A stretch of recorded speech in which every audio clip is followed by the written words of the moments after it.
सवाल थोड़ा इमोशनल है, लेकिन मैं चाहूँगा आप बताएं।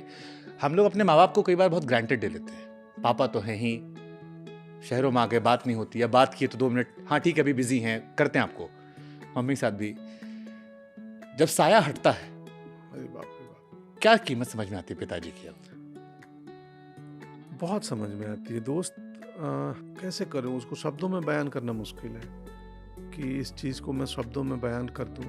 मैं 30 साल से अपने पिताजी से कोई राय नहीं लिया था, कभी नहीं पूछा था कि मैं ये गाड़ी लेनी है, मेरे को ये घर लेना है, मुझे ये फिल्म करनी है, मैं बेटी को यहाँ पढ़ने के लिए भेजना चाहता हूँ। कोई कभी नहीं पूछता था, ना वो पूछते थे। कैसा है, काम कैसा चल रहा है, इसकी बातें हो जाए। मैं हर चौथे महीने गाँव जाता था और 2 दिन 3 दिन उनके साथ रह के और माँ बाबू जी के साथ फिर मैं चुपके से, किसी को बिना बताए जाता था, कुछ नहीं, और 2-3 दिन घर में रह के लौट आता था। पर उनके निधन के बाद मुझे वैक्यूम हुआ जो अभी तक है। लगता है कि किससे पूछूंगा, फिर लगता है मैंने पूछा तो था ही नहीं पिछले 30 सालों में, तो ये विचार ही क्यों आ रहे हैं। तो माँ पिता सांसारिक रूप से वही आकार और निराकार की बात है, वो आकार में नहीं है पर निराकार में है, बायोलॉजिकली भी है और वैचारिक रूप से ही भी है। कि मैं इस बात में बार बार रेफरेंस दे रहा हूं कि पिताजी अद्भुत थे। मैं जो बना हूं उसमें बायोलॉजिकल और वैचारिक बहुत बड़ा योगदान है माँ पिता का, उसको नहीं इनकार कर सकते। इसीलिए स्टोरी टेलिंग इम्पोर्टेंट हो जाती, महत्वपूर्ण और इम्पोर्टेंट चीज़ है कि हम स्टोरी टेलिंग के बहाने सिनेमा में, उपन्यास में, किताबों में आपको ये अनुभूति दिला देते हैं कि शायद माँ पिता को टेकन फॉर ग्रांटेड ले रहे हो तुम। वो किरदार लेता है, वो रियलाइज करता है और उसका रियलाइजेशन, उसका एक दर्शक को थिएटर से निकलता है तो मनोरंजन के साथ साथ ये लेके निकलता है। और वो अपने माँ को अगर फ़ोन कर दे, पिताजी को फ़ोन कर दे। मुझे 1-2 बार ऐसे दर्शक मिले हैं कि आपकी वो फिल्म देख के मैं निकला था और मैंने किसी एक को फ़ोन किया जिसको मैं 4 साल से फ़ोन नहीं किया था। तो लगता है कि ये भाई मेरी, ये असली अचीवमेंट है। टिकट बेचना असली अचीवमेंट नहीं है। अटल जी की कहानी देख के कोई व्यक्ति निकले और बोले कि मुझ में कुछ बदला है, मैं थोड़ा सा अटल जी को लेके जा रहा हूँ थिएटर हॉल से, तो इस कहानी को कहने का पर्पस मेरा पूरा हो जाएगा। क्योंकि अटल जी जैसे व्यक्तित्व की और नेता की सख्त जरूरत है समाज को।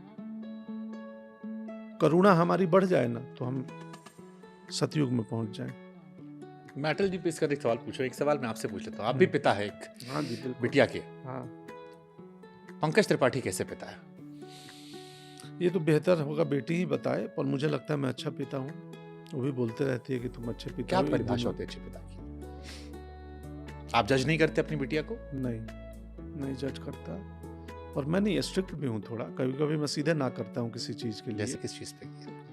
तो ऐसे ही उसके निजी मैटर में कभी कभी बोलता हूँ नहीं पूछो। मैं फ़ोन तुम 10 बजे रख दो ड्रॉअर में, कुछ भी हो जाए छोड़ दो, मैं इसके खिलाफ हूँ। मैं नहीं रहूँगा तो तुम रखो, मैं जान नहीं रहा हूँ, मैं हूँ तो नहीं रहने दूंगा। क्योंकि मैं 8 घंटे सोने का, भारत जैसे कृषि प्रधान देश है, मैं नींद प्रधान आदमी हूँ। क्या वैसे होते हैं आप? 11 बजे तक, 10 बजे मेरा फ़ोन ऑफ हो जाता है, उसमें लगा हुआ है वो जो भी नाइट मोड रिमाइंडर है तो? हाँ, तो वो अपने आप, वो 10 बजे वो बोल स्लीप, उसको अच्छा, DND, डू नॉट डिस्टर्ब। हाँ, उसको खोलना पड़ेगा, मुझे भी इस्तेमाल करना है तो। ठीक है। तो मेरे पास बहुत ज़्यादा ऐप नहीं है फ़ोन में, तो 10 बजे फ़ोन ऑफ, 11 सवा 11 तक मैं ऑफ।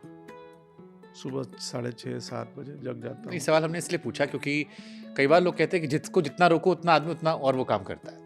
तो आपको थोड़ा फ्रेंडली होना चाहिए अपने बच्चों से या अपने भाई बहनों से, ताकि वो छिपाए नहीं, बता दे आप। नहीं, वो सब बताती है, छिपाती नहीं है। वही तो इतना फ्रेंडली रिश्ता है हमारा कि उसका A to Z मुझे पता है मेरी बेटी की। आपके पिताजी के साथ आपका रिश्ता? मैंने और मेरी बेटी ने ओ माय गॉड 2 साथ देखी थी बैठ के। सुपर। ऑफ कोर्स OTT पे आने के बाद, चूंकि उनके आयु वर्ग को अलाउ नहीं था। हाँ, अनफॉर्चुनेट था।